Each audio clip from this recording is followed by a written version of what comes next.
여러분 안녕하세요. 모의고사 해설 강의입니다. 이번 시간에는 에듀 모의고사 3회 해설 강의 진행해 보도록 하겠습니다. 32번 문제 보도록 할게요. 문제에서는 음양변수인 것을 물어보고 있어요. 정답은 2번이고요. 음양변수는 4가지가 있는데 이 문제풀이를 통해서 간단하게 정리해 보시면 되겠습니다. 음양변수는 압력, 밀도, 그리고 온도, 입자 운동으로 구성이 되어져 있고요. 단순 암기 패턴의 문제이기 때문에 이 정도는 기억을 좀 해두시면 좋겠습니다. 넘어가서 다음 문제 보도록 할게요. 이것도 잘 나오는 패턴의 문제라서 우선 별표 해드리고 진행을 좀 해보도록 하겠습니다. 도플러 초음파 검사에서 혈류 방향의 변화를 관찰할 수 없는 각도를 물어보고 있어요. 이 도플러 각도 중에서 도플러 변화값을 관찰할 수 없는 것은 90도라고 보시면 돼요. 여기 있는 문제와 함께 90도를 암기해 두시면 될 것 같고요. 이것과 대조적으로 도플러 변화가 가장 크게 나타나는 각도를 물어보기도 합니다. 도플러 변화가 크게 나타나는 각도는 0도라고 기억하시면 돼요.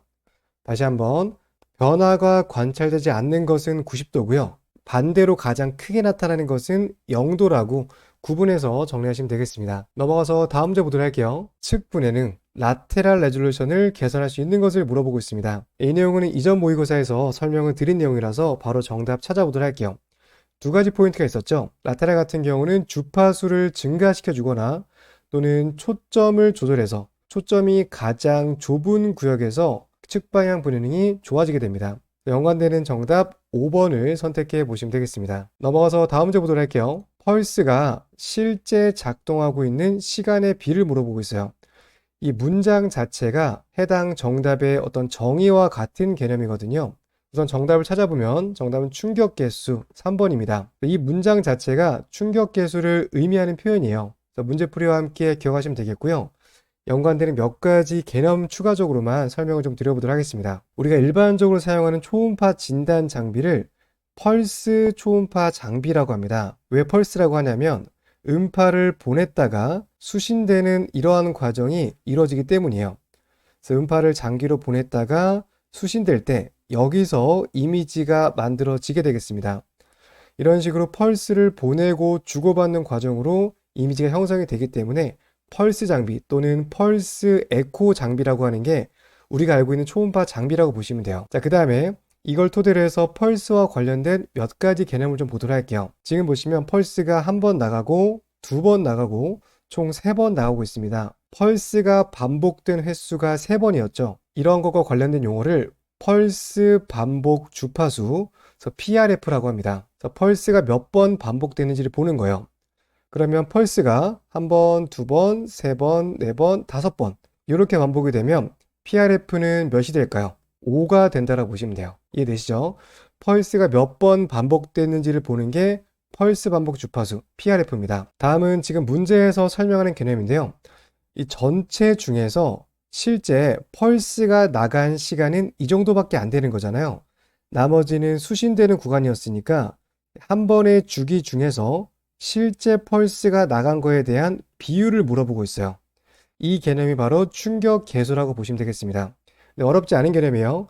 전체 주기 중에서 실제로 펄스가 나간 거는 전체 몇 %야? 이걸 물어보는 게 충격 계수다. 이렇게 보시면 돼요. 다음에 또 한 가지, 여기 있는 펄스의 폭을 물어보는 거, 이거를 펄스 폭이라고 보시면 되고요. 이러한 내용들은 모두 펄스 장비와 관련된 대표적인 용어라고 봐주시면 되겠습니다. 넘어가서 다음 문제 보도록 할게요. 문제에서는 공진주파수와 관련되는 것을 물어보고 있습니다. 이 공진주파수 연관되는 것은 앞점 물질의 두께 5번을 정답으로 보시면 되고요. 이 개념은 앞에서 얇고 두껍저란 개념으로 설명드린 적이 있는데요. 이 주파수가 공진주파수가 높게 나오기 위해서는 앞점 물질이 얇은 상태고요. 이게 저주파수로 나오는 것은 앞점 물질이 두꺼울 때입니다.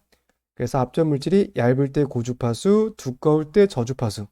이 정도 개념만 기억해 두시면 돼요. 그런데 가끔 학생분들께서 이 공진주파수와 그리고 우리가 알고 있는 주파수의 개념을 같은 내용으로 좀 헷갈리는 경우가 있어서 이 부분을 좀 추가 설명 드려보도록 할게요. 자, 지금 보시면 여기 있는 것은 가습기거든요.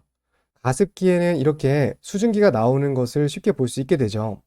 옆에 있는 거는 우리가 이비인후과 가시면은 한 번쯤 경험해 보시는 네뷸라이저입니다. 그래서 기관지 치료할 때 사용되는 그러한 장비라 보시면 돼요. 이 2가지 봤을 때 똑같이 수증기란 형태로 보여지긴 하는데 이 안에 있는 성분은 완전 다르거든요. 가습기 같은 경우는 물로 채워져 있고요. 여기 있는 네뷸라이저, 이 기관지 치료하는 기구 같은 경우는 안에 약이 들어있어요. 그래서 이 말씀을 왜 드리냐면 우리가 봤을 때는 똑같이 수증기처럼 보이지만 안에 있는 성분들은 전혀 다르다는 겁니다. 이것과 같은 맥락으로 주파수라는 동일한 이름을 쓰기 때문에 봤을 때는 비슷해 보이긴 하지만 일반적인 주파수, 그리고 공진 주파수, 앞서 설명드렸던 펄스 반복 주파수도 있습니다. 봤을 때는 모두 주파수라는 개념을 쓰기 때문에 비슷해 보이긴 하거든요. 하지만 본질적인 개념은 모두 다르다는 점, 이걸 구분해서 봐주셔야 돼요. 그래서 문제를 보실 때 그냥 주파수를 물어보는 건지, 공진 주파수를 물어보는 건지, 아니면 펄스 반복 주파수인지를 구분해 보셔야 되고요. 각각 개념에 따라서 연관되는 키워드가 다르다는 것도 구분해서 봐주시면 되겠습니다. 설명 참고하셔가지고요.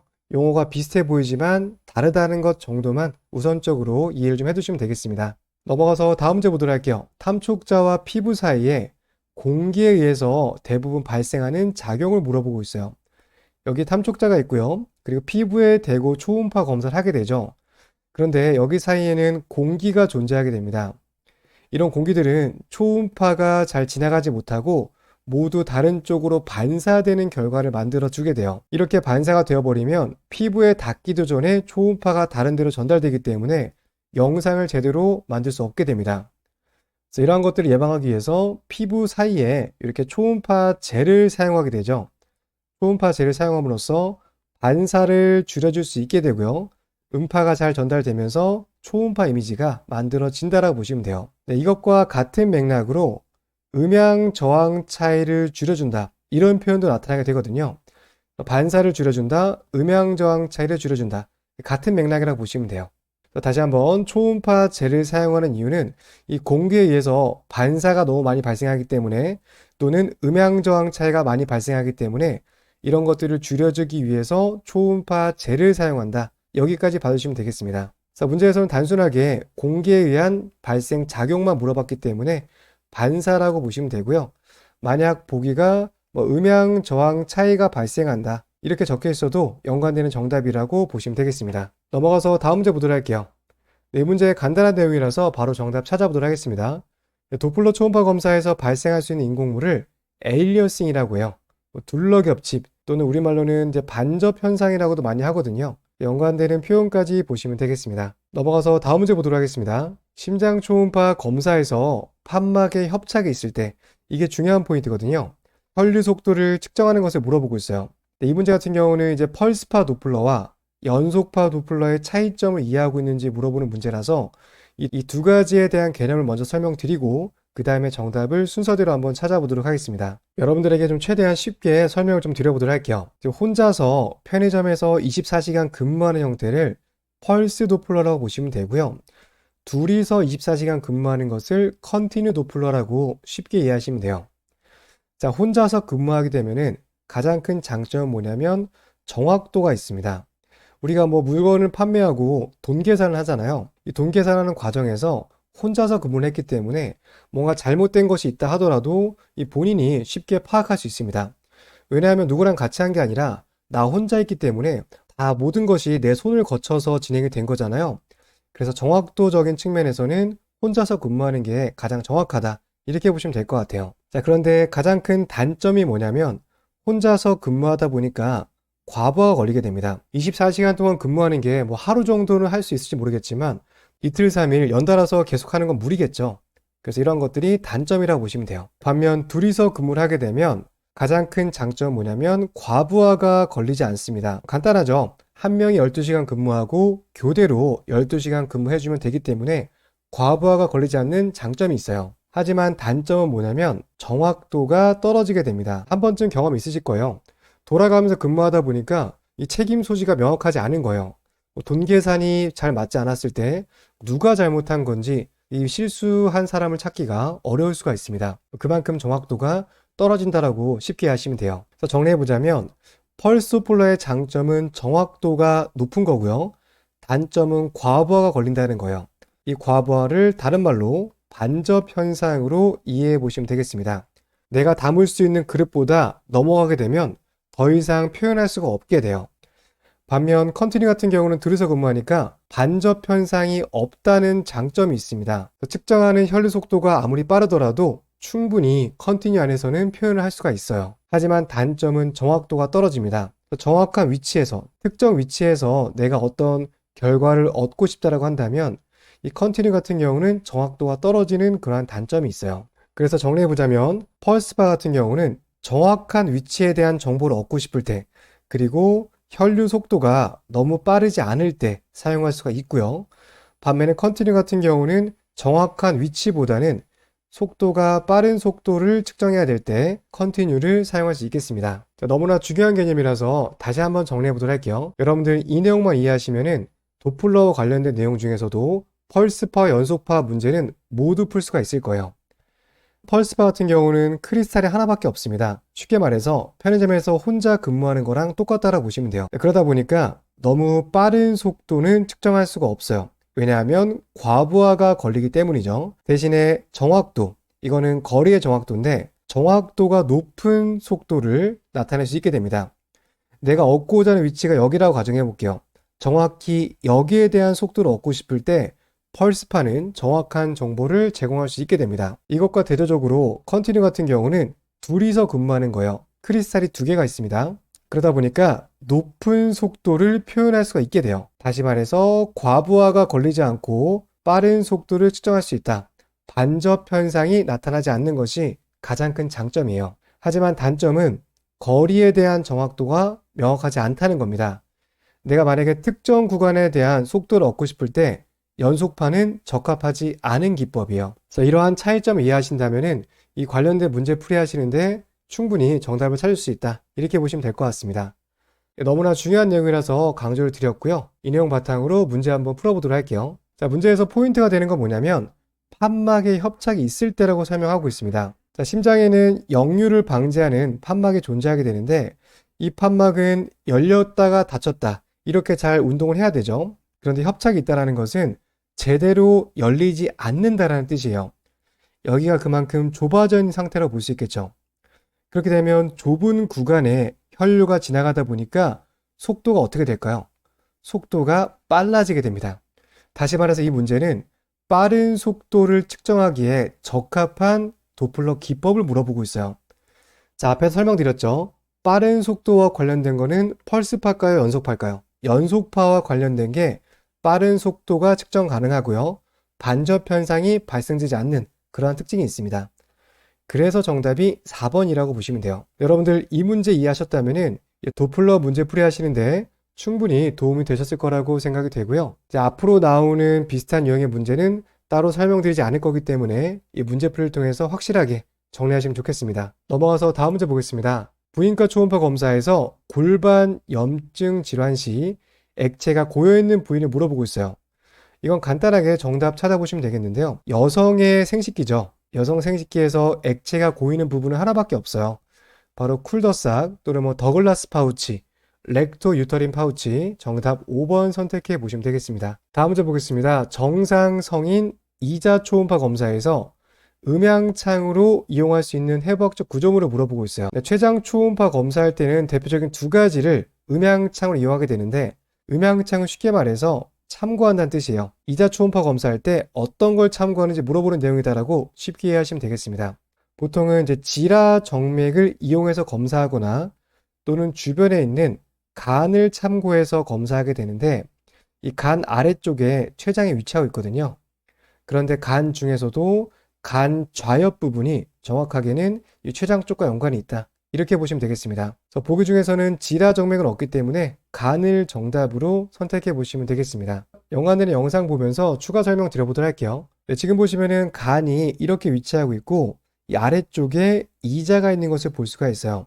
초음파 검사할 때는 이 부분을 참고해서 이자 부분을 평가한다. 이렇게 보시면 되겠고요. 보시면은 이렇게 관 좌엽이 있고 여기에 하얗게 보여지는 구조물이 판크리아스 이자라고 봐두시면 되겠습니다. 넘어가서 다음 문제 보겠습니다. 위팔 두 갈래 힘줄 초음파 검사에서 사용되는 탐속자를 물어보고 있어요. 이 힘줄 같은 경우는 어깨에 있는 구조물이죠. 연관되는 거 어깨는 표재성 장기니까 리니어 프로브로 검사할 수 있겠죠. 정답 1번 선택해 보시면 되겠습니다. 넘어가서 3교시 실기 문제 보도록 하겠습니다.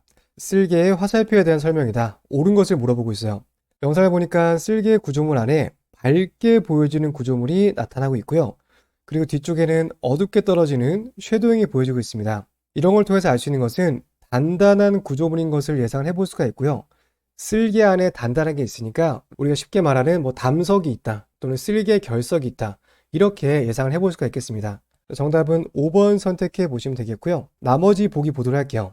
이 폴립 같은 경우는 이렇게 뒤에 섀도잉이 떨어지지 않고요. 좀 밝은 형태로 보여지는 이런 모습으로 나타나게 되겠습니다. 그래서 결석과의 차이점은 섀도잉이 없고 결석은 있다의 차이점이라고 보시면 돼요. 이런 이유로 폴립은 정답이 아니고요. 후방 음향 증강이 아니라 그냥 후방 음향 음영을 동반하는 게 맞는 표현입니다. 3번 저에코가 아니라 고에코로 보이죠. 4번 자세 변화에도 이동하지 않는다. 틀렸고요.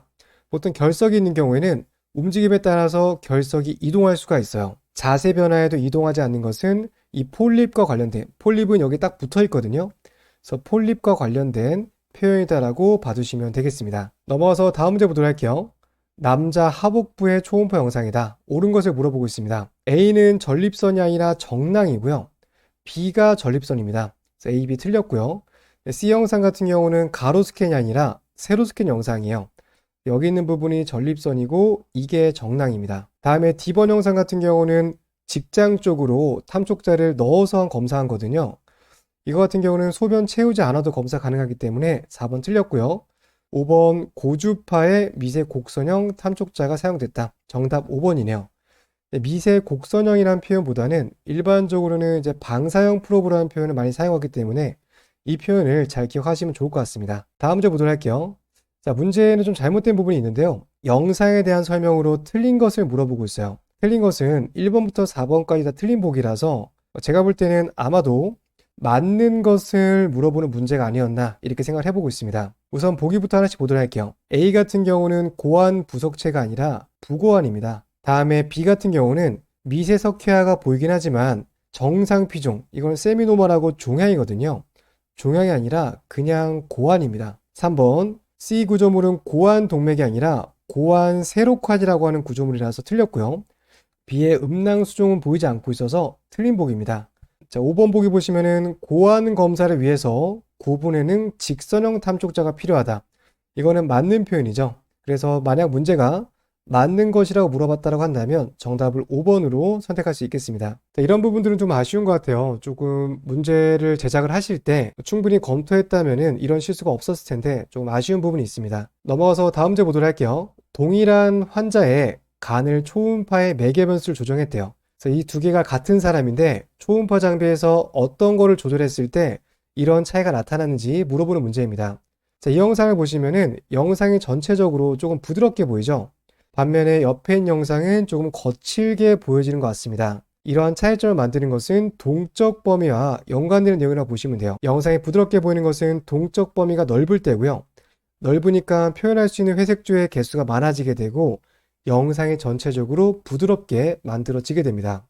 반면에 이쪽에는 동적 범위가 좁은 상태라서 이 대조도가 뚜렷해지고 거칠게 나타나는 그러한 특징이 있게 돼요. 동적 범위와 관련된 문제, 지금 모의고사에서 몇 차례 나오고 있거든요. 이런 걸로 봤을 때는 좀 출제 가능성이 어느 정도 있어 보이거든요. 여기에 관련된 부분들, 기본적인 개념과 함께 영상의 특징까지 정리하시면 좋겠습니다. 네, 다음 문제 보도록 할게요. 쓸개 영상에 화살표에 대한 설명으로 옳은 것을 물어보고 있어요. 자, 쓸개 위쪽에서 이런 식으로 뭔가 떨어지는 형태가 나타나고 있습니다. 이러한 인공물을 코메테일 아티팩트, 정답 2번 선택해 보시면 될 것 같아요. 자, 앞서 설명드렸던 이미지인데요. 보시면 쓸개 위쪽에서 이렇게 쭉 떨어지는 형태가 나타나고 있죠. 이러한 형태를 이제 코메테일 아티팩트라고 하고요. 또 한 가지 설명을 드리자면 이렇게 나타나는 형태를 담낭 선 근종증 또는 쓸개 선 근종증에서 나타나는 현상이거든요. 그래서 담낭에 선 근종증이 있을 때 코메테일 아티팩트가 관찰된다는 점, 여기까지 참고적으로 봐두시면 되겠습니다. 넘어가서 다음 문제 보도록 하겠습니다. 유방 초음파 영상에 대한 설명으로 틀린 것을 물어보고 있어요. 자, 지금 보시면 이제 탄성 초음파 영상이죠. 그래서 1번은 맞는 보기고 조직의 단단한 정도를 컬러로 표시한다. 4번도 맞는 내용이네요. 압박 전후의 조직의 긴장 차이를 관찰한다. 이것도 맞는 내용이에요. 탐촉자를 압박을 했을 때 부드러운 구조물은 잘 눌릴 거고요. 단단한 구조물은 변화가 없을 거잖아요. 거기에 대한 차이를 표현한 게 탄성 초음파의 기본 개념이에요. 자, 3번 전단파, 쉐어 웨이브를 사용한다. 이것도 탄성 초음파 관련된 내용이라서 3번도 맞는 보기입니다. 2번 파워 도플러 검사이다. 틀린 보기는 2번이네요. 정답 2번 체크해 보시면 되겠습니다. 자, 그런데 이제 3번 보기 보시면 이 쉐어 웨이브가 어떤 건지 좀 궁금하신 분들이 계실 것 같아요. 제가 두 가지로 나눠 설명드릴게요. 나는 그냥 단순 암기 패턴으로 그냥 간단하게 끝내고 싶다. 이렇게 생각하시는 분들은 그냥 쉐어 웨이브가 또는 전단파가 탄성 초음파 연관이 있구나. 이렇게만 기억하시고 끝내셔도 됩니다. 반면 나는 이게 뭔지 좀 알고 싶다. 초음파에 관심도 있고 좀 공부를 좀 제대로 하고 싶다 하시는 분들께서는 제가 지금부터 설명을 드릴 테니까 설명을 끝까지 들어주시면 되겠습니다. 이 개념 자체가 국가고시의 합격, 불합격을 결정지을 정도로 아주 중요한 개념 아니기 때문에 관심이 있으신 분들만 끝까지 들어주시면 되고요. 그냥 정답만 찾고 싶으신 분들께서는 암기만 하고 넘어가셔도 괜찮습니다. 자, 그러면 쉐어 웨이브에 대해서 제가 좀 추가적인 설명 드려보도록 할게요. 이 탄성 초음파를 좀 자세히 들여다보면 두 가지 개념이 있습니다. 첫 번째는 앞서 설명드린 것처럼 조직을 한번 직접 눌러보는 거예요. 그래 눌러봤을 때 압박의 반응을 어떻게 하는지, 눌려지면은 탄성도가 좀 떨어지는 상태, 반응이 없으면은 조금 조직이 단단한 상태로 구분해 가지고요. 이런 것의 차이를 영상으로 표현하는 게 가장 기본적인 방식이에요. 이 방식을 바로 스트레인 엘라스토그래피라고 합니다. 이거는 이제 과거부터 지금까지 사용해오는 좀 오래된 방식이고요. 이 B에 있는 쉐어 웨이브 방식은 좀 최근에 사용되고 있는 방식이라고 보시면 돼요. 이건 어떤 거냐면 평가하고자 하는 구조물에 쉐어 웨이브라고 하는 음파를 직접 쏴주게 됩니다. 그러면 음파를 쫙 쏴줬을 때 여기서 반응하는 정도를 보는 거예요. 만약 이 조직이 단단한 조직이라고 한다면 음파에 반응하는 정도, 튕겨나가는 속도가 빠르게 튕겨나가게 될 겁니다. 반대로 조직 자체가 조금 부드러운 구조물이라고 한다면 조직이 튕겨나가는 속도가 느려지게 될 거예요. 그래서 쉐어 웨이브를 쏴주고 여기서 나가는 속도 차이가 빠른지 느린지를 분석을 해서 조직의 단단하고 부드러운 정도를 평가하는 게 이 쉐어 웨이브 기법이다라고 보시면 되겠습니다. 그래서 간단한 개념이에요. 조직이 단단하면은 반응하는 속도가 빠를 거고요. 부드러우면 속도가 느리니까 그 차이를 영상으로 만들어 보자. 이렇게 평가하는 기법이다라고 보시면 되겠습니다. 이 기법을 왜 사용하게 됐냐면 이 스트레인 기법 자체는 피부에 가까운 조직에서는 적용이 괜찮은데 조금 깊은 곳으로 들어가게 되면 이 압박의 정도가 전달이 잘 안 되는 경우가 생기게 됩니다. 그리고 두 번째는 압박하는 힘의 정도가 사람마다 차이가 있어요. 누구는 조금만 눌러도 세게 눌려질 수가 있고요. 누구는 세게 눌러도 약하게 눌려질 수가 있어요. 이 힘의 정도는 우리가 좀 정량화할 수가 없잖아요. 사람마다 차이가 있다 보니까 여기에 대한 결과값의 오차가 조금씩 생기는 게 스트레인 검사의 단점이었어요. 그런데 쉐어 웨이브를 사용하게 되면 일정한 음파를 사용하기 때문에 이 힘의 강도가 일정하게 나타날 수가 있고요. 그리고 어느 정도 깊은 곳에까지 음파가 전달할 수 있어서 조금 더 정확한 수치를 만들 수가 있게 됩니다. 이러한 이유 때문에 쉐어 웨이브 기법이 조금 더 평가할 때 정확한 정보값을 제공할 수 있게 되고요. 최근에 많이 사용하는 기법이다. 이렇게 정리해 보시면 되겠습니다. 이렇게 해서 엘라스토그래피의 좀 깊은 내용까지 설명을 드렸고요. 또 관심 있으신 분들께서는 이 정도 개념까지 기억해 두시면 좋을 것 같습니다. 이렇게 해서 모의고사 해설 설명드렸고요. 저는 다음 시간에 계속해서 뒤쪽 해설 이어가 보도록 하겠습니다. 다음 시간에 뵙겠습니다. 감사합니다.